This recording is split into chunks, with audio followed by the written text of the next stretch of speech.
the movement is very helpful indeed.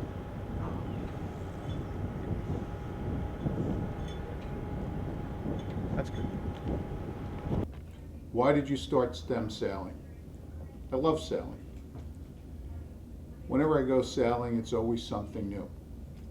Sailing for me is sometimes an adrenaline rush, sometimes it's meditative, but it's always fun. And I wanted to share that fun in a productive way with young people. So we started STEM sailing to connect 6th, 7th, 8th graders, and eventually high school students to the water, to sailboats, to sailing, for the purpose of introducing them to important concepts of science, technology, engineering, and math. For a long time, the state of the art in those four subjects was sailboats. So what we're doing is we get the children out on the water and we show them how sailboats and technology connect.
how long have you been sailing?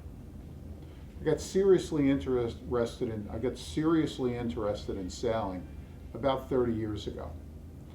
Since then, I've owned 6 boats. I've been licensed by the United States Coast Guard as a master with a sailing and towing endorsement, and I've been certified as an instructor by the American Sailing Association.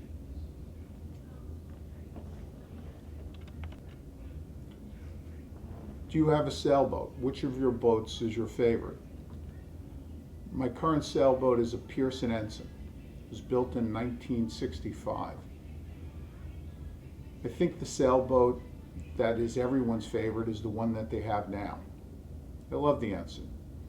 I think it's a beautiful boat. It sails well. 5 people can sail comfortably and safely in it.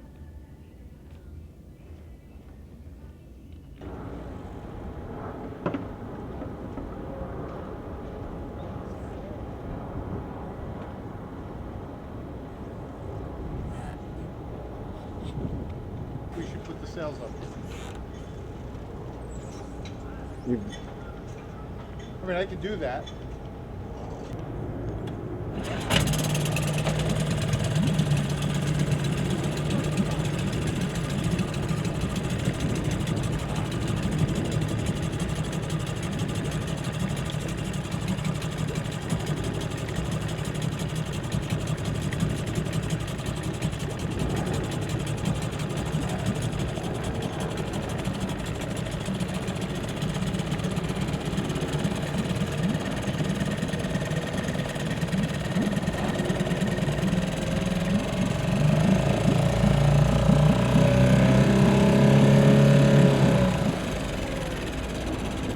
No.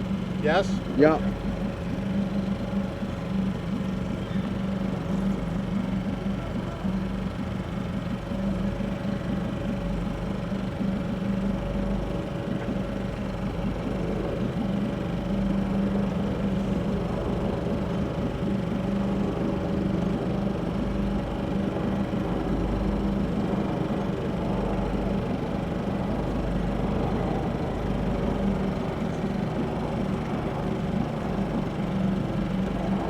Now.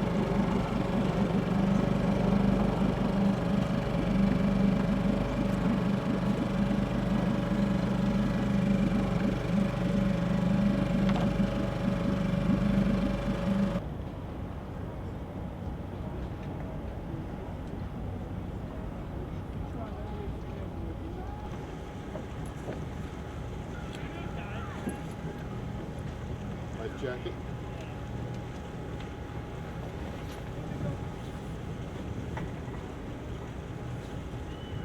GPS.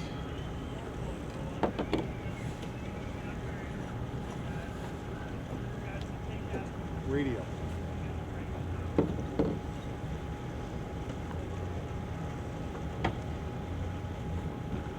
Sound making device, a horn.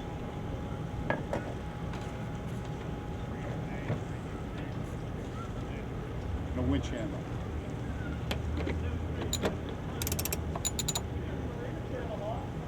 Good.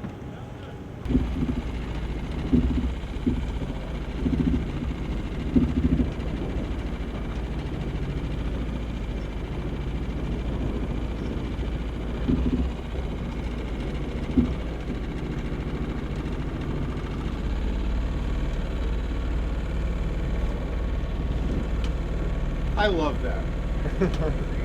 How fast? 50. That's deep.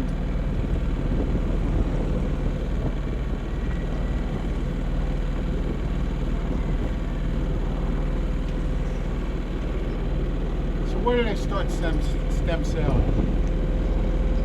I love sailing. Every time I go out on the water, it's a new experience for me. Sometimes it's exhilarating, an adrenaline rush. Sometimes it's meditative, but it's always fun. And I wanted to share that, my joy of sailing, with young people. And I wanted to do it in a way that taught them something about the history of sailing and sailboats in the context of science, technology, engineering, and math. For thousands of years, sailboats were the state of the art in science, technology, engineering, and math. So I thought it'd be fun to see if I could incorporate both into a program. And what we've been able to do is to create, at this point in time, two distinct programs. The first is we simply get 7th, 8th graders, once in a while 6th graders, some high school kids, underserved, underprivileged typically, Jersey City kids, and give them the opportunity to get out in the water. Show them something about New York Harbor, talk about some science things like the math, the algebra behind time, speed, and distance calculations. Why boats don't sink, Archimedes' principle. Why sails can allow the boat to go into the wind. The principle of leverage with the keel. The principle, the Venturi effect. The principle of lift, which ultimately developed into the principle of airplanes. Airplanes fly because their wings are essentially sails. And they provide lift with the wind going faster over one side than the other.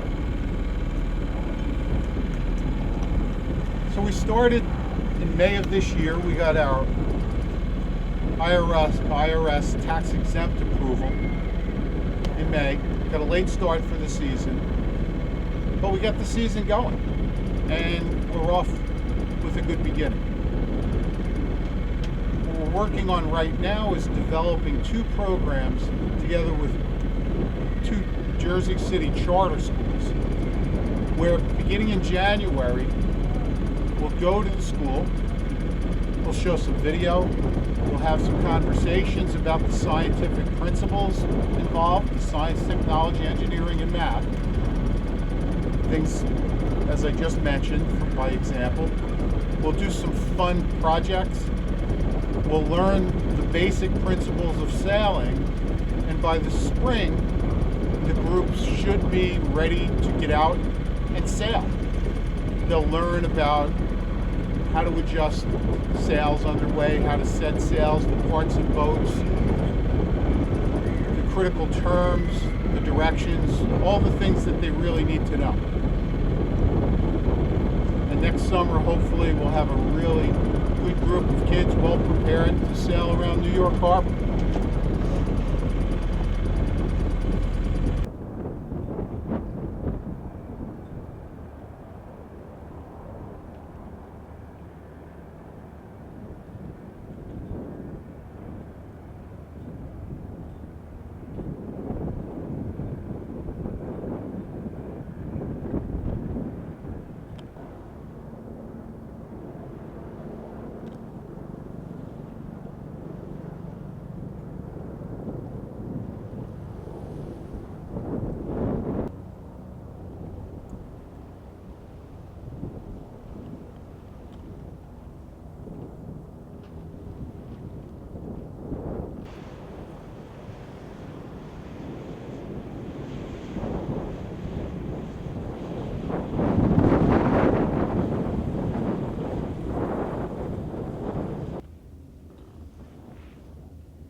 What has been your best sailing experience? What has been your worst sailing experience? I think my best sailing experience was sailing from St. Thomas to Culebra, stopping at St. Croix in between. I think my best sailing experience was sailing from St. Thomas to St. Croix and then on to Culebra. The sail from St. Thomas to St. Croix takes about 6 hours. It's not a really long sail, but it's sailing across wide open ocean, deep ocean, with the trade winds, and it's just beautiful.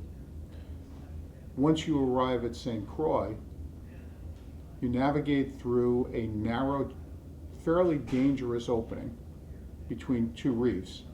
And then once inside, you get a beautiful, very diverse island. From St. Croix, we sailed up to Culebra. Culebra is one of the most beautiful places I've ever been. It's a small island that's been preserved mainly because for many years the United States military did practice bombing runs on the island. So it's, by Caribbean standards today, it's fairly undeveloped.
Part of boating is that things go wrong. I think my worst experience was about 10 years ago. I was sailing from New York to Florida on a boat that wasn't mine, and I wasn't the captain. The captain became very ill, but right before he became ill, he gave us some instructions that he insisted we follow exactly, which we did. And that ended up putting us about 60 miles further out in the ocean than we needed to be, and in some pretty rough weather. For about 24 hours, we had 15-foot seas. Pretty much the whole time, waves were crashing over the top of the boat. In the bottom of the troughs between the waves, all we could see was water. Couldn't see forward. And for that whole time, I was wet.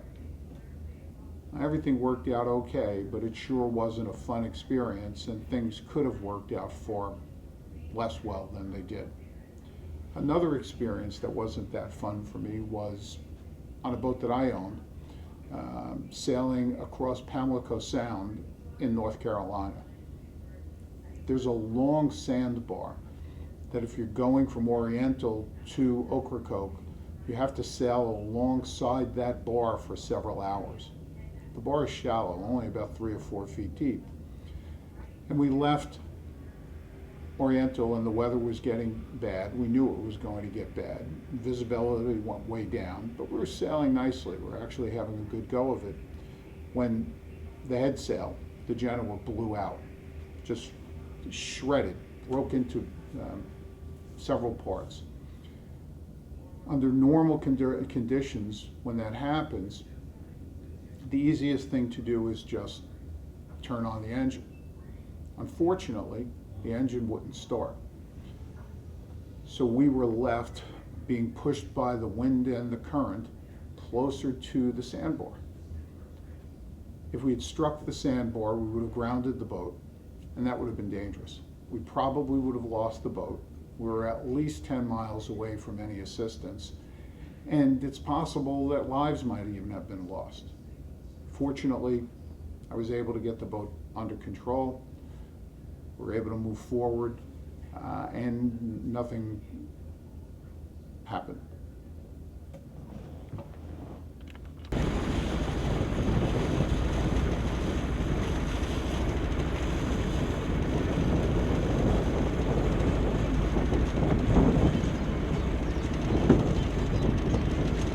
I'm going to stop it for a second.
How do the youngsters react on the boat?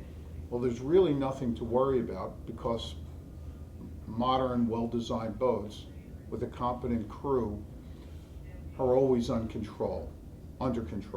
Modern, well-designed boats with a competent crew are always under control, except in the most severe weather. And of course, we would not have the children out sailing in anything even close to severe weather.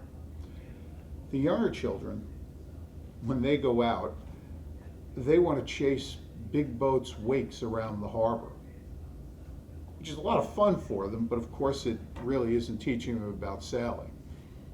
But for the younger groups, fun is as much about the program. Fun is as much about what we are.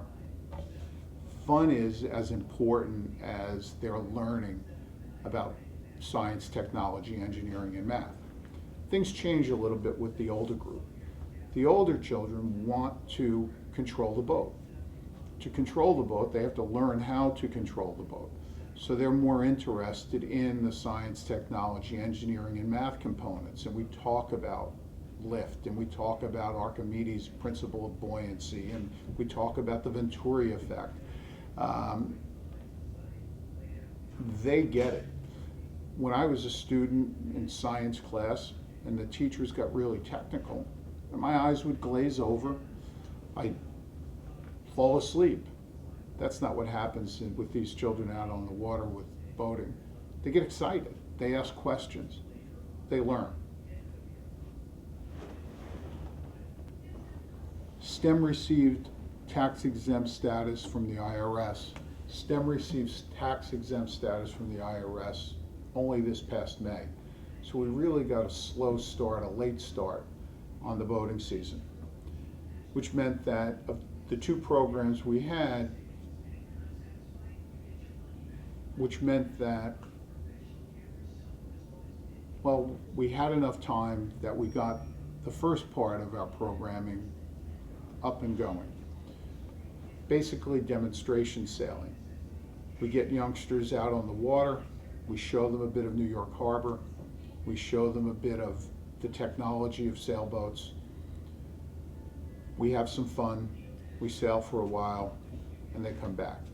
The second part, which is actually teaching sailing, we were too late in the season this year to get it going. But as I said earlier, I'm an American Sailing Association, the leader in sailing instruction field, certified instructor. And we're modeling our learning program after their basic sailing.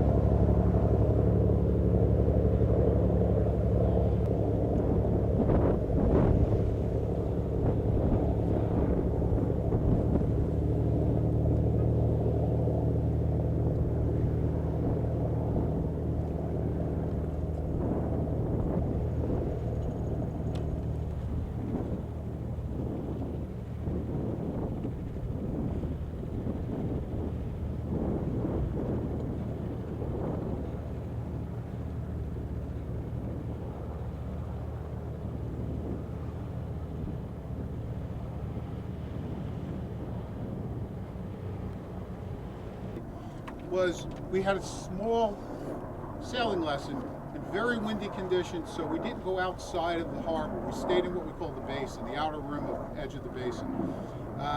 Fred, who is a modestly skilled sailor, learned a great deal more about sailing. What he found out was the proper way to tack a boat that's putting the bow through the wind. He found out the proper way to jibe a boat that is putting the stern of the boat through the wind. He also learned how to heave to. Heave to is a tactic that we use when we want to slow the boat down, essentially to stop the boat without taking down the sails. Sometimes you use it because you have an emergency on board. Sometimes you use it because you want to have lunch. Sometimes you use it because you're tired and you want to relax a little bit. We tack because when we can't sail a sailboat directly into the wind. So if we want to move up into the wind, we have to sail at an angle, a series of angles. And making the boat turn with those angles in an efficient way can save a great deal of time and a lot of wear and tear on the boat. We have also the tacking, the jibing maneuver. Jibing is the exact opposite. Now you're going away from the wind. And jibing can be dangerous because the boom comes across the boat sometimes at a very rapid speed. And if it's out of control, it can do two very basic things. One, it can break parts of the boat, which would be very bad for the boat. Also, it can hit people and hurt people. People have been killed by booms. So learning how to properly jibe a boat is a very important basic skill. So that's what we're able to do today. There are some more maneuvers and some other things we'll talk about at another time. What's next for STEM sailing? Well, we're developing a winter program with 2 Jersey City charter schools right now. I expect we'll have it running by January. And what will happen is groups of children in classrooms at the school will watch videos, have some discussions, learn about specific aspects of science, technology, engineering, and math as it relates to boating, learn the principles of sailing, and essentially be ready to go sailing next spring. One of the most important parts of the program for me has been that we're offering our product, our programs, to the children at no cost. And I'm hopeful that we'll always be able to do that. And that's a good thing.